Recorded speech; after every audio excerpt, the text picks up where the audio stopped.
കോന്നിയിലെ ജനങ്ങൾ വലിയ രോക്ഷത്തിലാണ് വന്യജീവി ആക്രമണത്തിൽ. ഈ ഘട്ടത്തിൽ ഇപ്പോൾ നമ്മുടെ പ്രതികരിക്കാനായി കലഞ്ഞൂർ പഞ്ചായത്ത് പ്രസിഡന്റോടെ ചേരുകയാണ്. ഇപ്പോൾ വലിയ ജനരോക്ഷമാണ്. പ്രത്യേകിച്ച് MLAയുടെ നടപടി ഇപ്പോൾ അനുകൂലിച്ചുകൊണ്ട് ആളുകൾ എത്തുന്ന ഒരു സാഹചര്യമുണ്ട്. എന്നാൽ ചില വിമർശനങ്ങൾ ഉയരുന്നുണ്ട്. എന്താണ് പഞ്ചായത്ത് പ്രസിഡന്റ് KU ജനീഷ് കുമാർ MLAയുടെ ആ നടപടിയെ എങ്ങനെ നോക്കിക്കാണുന്നു?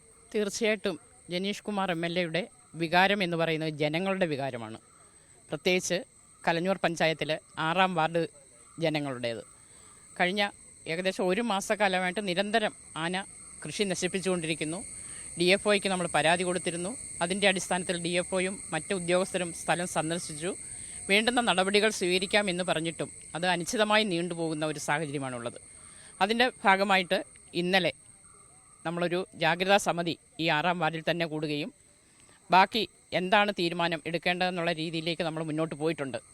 അതിൻ്റെ ഭാഗമായിട്ട് നാളെ ഈ പ്രദേശത്തെ മുഴുവൻ ആളുകളുടെയും ഒപ്പ് ശേഖരിച്ചുകൊണ്ട് DFO ഓഫീസിലേക്ക് കൊടുത്ത് ഈ കാര്യം അദ്ദേഹത്തിൻ്റെ ശ്രദ്ധയിൽ ഒന്നുകൂടി ഉറപ്പിക്കുന്നതിന് വേണ്ടി പോകാൻ തീരുമാനിച്ചിട്ടുണ്ട്. അതിനുശേഷമാണ് സമരപരിപാടികൾ ഞങ്ങൾ ആസൂത്രണം ചെയ്തിട്ടുണ്ട്. തീർച്ചയായിട്ടും നിരന്തരമായ സമരത്തിലൂടെ മാത്രമേ നമുക്കിതിന് ശാശ്വതമായ ഒരു പരിഹാരം കണ്ടെത്തുന്നതിന് സാധിക്കത്തുള്ളൂ. അപ്പോൾ തീർച്ചയായിട്ടും ജനീഷ് കുമാർ MLAയുടെ നടപടിയെ അനുകൂലിച്ചുകൊണ്ട് തന്നെയാണ് നമ്മൾ മുന്നോട്ട് പോകുന്നത്.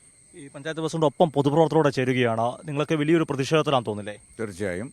കഴിഞ്ഞ ആഴ്ച DFOയെ കണ്ടുകൊണ്ട് നമ്മൾ ഈ കാട്ടാനശല്യത്തെക്കുറിച്ച് പരാതി പറഞ്ഞതാണ്. അന്ന് അദ്ദേഹം പറഞ്ഞത് പാടം ഫോറസ്റ്റ് സ്റ്റേഷനിൽ നിന്ന് നൈറ്റ് പെട്രോളിങ്ങിന് ആളിനെ വെക്കാമെന്നും അതുപോലെ തന്നെ ആനയെ തുരത്താനുള്ള ക്രമീകരണങ്ങൾ ചെയ്യാമെന്നും ഉറപ്പ് തന്നാണ് ജനങ്ങൾക്ക്. ഈ ഒരാഴ്ചയായിട്ടും പിന്നിട്ടിട്ടും യാതൊരു വിധമായ ആ നടപടി ഉണ്ടായിട്ടില്ല. ഇന്നലെ ആ കാട്ടാന ചരിഞ്ഞതുമായിട്ട് ബന്ധപ്പെട്ടുകൊണ്ട് അതുമായിട്ട് യാതൊരു ബന്ധമില്ലാത്ത 6 പേരെ ഇവിടുന്ന് അറസ്റ്റ് ചെയ്തുകൊണ്ട് കൊണ്ടുപോയി. 5 പേരെ വിട്ടയച്ചു, ഒരാളെ വിട്ടയച്ചില്ല. അദ്ദേഹത്തെ മർദ്ദിച്ചെന്നാണ് അദ്ദേഹം പിന്നീട് പറയുന്നത്. അദ്ദേഹത്തിൻ്റെ പേരിൽ കേസെടുക്കാനുള്ള ഇതിലേക്ക് വന്നു കഴിഞ്ഞപ്പോഴാണ് MLA അവിടെ ഇടപെട്ടുകൊണ്ട് അദ്ദേഹത്തെ മോചിപ്പിച്ച് കൊണ്ടുവന്നത്. ഇപ്പം ജനങ്ങളെ സംബന്ധിച്ചിടത്തോളം വന്യമൃഗങ്ങളെ പേടിക്കണം, ഫോറസ്റ്റുകാരെയും പേടിക്കേണ്ട ഒരു സ്ഥിതിയാണ്. ഇതിന് ശാശ്വതമായിട്ടുള്ള പരിഹാരം ഉണ്ടായേ പറ്റത്തുള്ളൂ. തീർച്ചയായിട്ടും CPMന്റെ 2 ലോക്കൽ കമ്മിറ്റി സെക്രട്ടറിമാർ നമ്മോടൊപ്പം ചേരുന്നു. 2 പേരും ലോക്കൽ കമ്മിറ്റി സെക്രട്ടറിമാരാണല്ലേ ചേരുന്നുണ്ട്. ഈ പാർട്ടിയെ സംബന്ധിച്ചോളം CPMനെ സംബന്ധിച്ചോളം നിങ്ങൾ പ്രാദേശിക തലത്തിൽ ഈ വിഷയത്തിൽ എന്ത് നിലപാടാണ് സ്വീകരിക്കുന്നത്?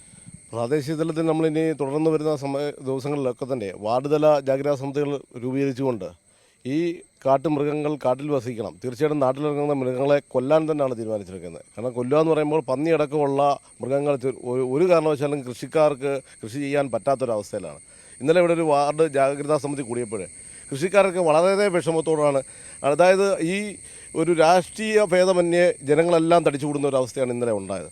അപ്പോൾ അവരെല്ലാം തന്നെ വളരെ വേദനയോടെയാണ് ഈ കാര്യത്തെ കണ്ടുകൊണ്ടത്. ഇന്നലെ ഈ MLAയോടൊപ്പം തന്നെ ഞങ്ങളും ഈ ഫോറസ്റ്റ് സ്റ്റേഷനിലേക്ക് പോയിരുന്നു. MLA തീർച്ചയായിട്ടും പറഞ്ഞത് അവിടെ ഈ നാട്ടിലെ ജനങ്ങളുടെ വികാരമാണ്. നാട്ടിലെ ജനങ്ങളുടെ വികാരം എന്ന് പറഞ്ഞാൽ ഈ നക്സലുകൾ ഉണ്ടാകുന്നത് എങ്ങനെയാണ്? തീർച്ചയായിട്ടും ഇങ്ങനെയുള്ള ഫോറസ്റ്റുകാരുടെ ഈ പ്രശ്നവുമായി ബന്ധപ്പെട്ട് ഫോറസ്റ്റുകാർ ജനങ്ങളെ ദ്രോഹിക്കുമ്പോൾ തീർച്ചയായിട്ടും ജനങ്ങൾ നക്സലായിട്ട് മാറുന്നതാണ്. അതാണ് ഉണ്ടാകുന്നത്. അതാണ് പുള്ളി ഉദ്ദേശിച്ചത്. അല്ലാതെ നക്സലായി ഉണ്ടാവുന്നല്ല പുള്ളി. ആളുകൾക്ക് അവസരം കൊടുക്കരുത്, വനമേഖല അത്തരമുള്ള ആളുകൾക്ക് അവസരം ഉണ്ടാക്കാതെ അത്തരത്തിലേക്ക് ഇത് ഫോറസ്റ്റുകാർ ഇപ്പോൾ ഇവിടെ തന്നെ മറ്റ് ആളുകൾ സൂചിപ്പിച്ചു. ഫോറസ്റ്റുകാർ കഴിഞ്ഞ ഒരാഴ്ച മുമ്പും വന്നിവിടെ ഉറപ്പ് നൽകുകയാണ്. കാരണം ഈ വനമേഖലയുടെ ഉള്ള പ്രദേശങ്ങൾ നിരീക്ഷിക്കുക എന്ന് പറഞ്ഞു. ഈ ആന ചത്തിട്ട് 4 ദിവസമായി. 4 ദിവസമായിട്ടും ഫോറസ്റ്റുകാർ അറിഞ്ഞില്ല. അപ്പോൾ ഫോറസ്റ്റുകാരുടെ മേളിലേക്ക് സമ്മർദ്ദം വന്നപ്പോൾ ഏതെങ്കിലും നിരപരാധികളെ പിടിച്ച് പ്രതിയാക്കാമെന്നാണ് അവരുടെ ഉദ്ദേശം. അവർ കൃത്യമായി അന്വേഷിച്ച് പ്രതികളെ കണ്ടെത്തിക്കോട്ടെ. അതിനെല്ലാ സഹായങ്ങളും നമ്മൾ ചെയ്തു കൊടുക്കാം. കൃത്യമായ രീതിയിലാവണം. ഇതൊരു നോട്ടീസ് പോലും കൊടുക്കാതെ അദ്ദേഹത്തെ അവിടെ പിടിച്ചുകൊണ്ട് വെച്ച് ഒരു ഗർഭിണിയായ ഒരു സ്ത്രീയുടെ ഹസ്ബൻഡിനെ പിടിച്ചു വെച്ചിരിക്കുന്നത്. അപ്പോൾ അദ്ദേഹത്തിന് വളരെ മാനസിക വിഷമം ഉപദ്രവിച്ചെന്നുള്ള തരത്തിലേക്കൊക്കെ തന്നെയാണ് അത് വെളിയിൽ ഇറങ്ങി വന്നപ്പോൾ ഞങ്ങളോട് സംസാരിച്ചത്. അപ്പോൾ അത് തീർച്ചയായിട്ടും MLA അവിടെ ഇടപെട്ടു.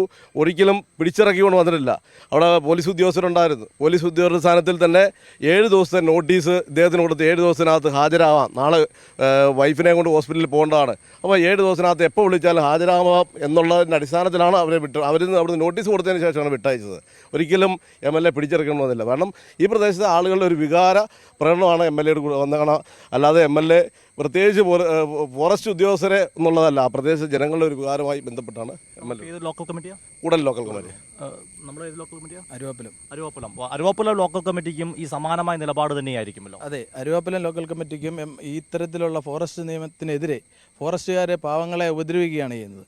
നമ്മൾ 2 പഞ്ചായത്തുകളും നമ്മൾ പിന്നെ ലൈസൻസുകളെ വെച്ചുകൊണ്ട് പന്നിയെ വെടിവെച്ച് കൊല്ലാൻ തീരുമാനിച്ചിട്ടുണ്ട്. ആ തീരുമാനം നടപ്പാക്കി വെക്കുന്നുണ്ട്. അത് നമ്മൾ കൃത്യമായി അവർ പറയുന്ന മാതൃക നിലപാടിൽ അവരാണ് നമ്മൾ കുഴിച്ചുമൂടുകയാണ് ചെയ്യുന്നത്.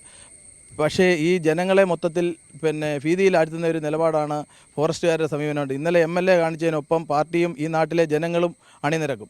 നിങ്ങളെല്ലാം തന്നെ കേന്ദ്ര വന്യജീവി നിയമം തിരുത്തണമെന്ന് ആവശ്യപ്പെടുന്ന ആളുകൾ കൂടിയല്ലേ? അതാണ് തീർച്ചയായിട്ടും കേന്ദ്ര വനനിയമങ്ങൾ തിരുത്തപ്പെടേണ്ട അത്യാവശ്യമാണ്. അതുമായി ബന്ധപ്പെട്ട് കർഷക സംഘത്തിൻ്റെ നേതൃത്വത്തിൽ അങ്ങ് വടക്ക് തന്നെ ജാഥ ആരംഭിച്ചിട്ടുണ്ട്. തീർച്ചയായിട്ടും ഈ പ്രദേശങ്ങൾ മലയോര മേഖലയിൽ കൂടി കടന്നു. കാരണം UDFൻ്റെ നേതൃത്വത്തിൽ കഴിഞ്ഞ 2 മാസം മുമ്പ് ഒരു ജാഥ അടുപ്പിച്ചു.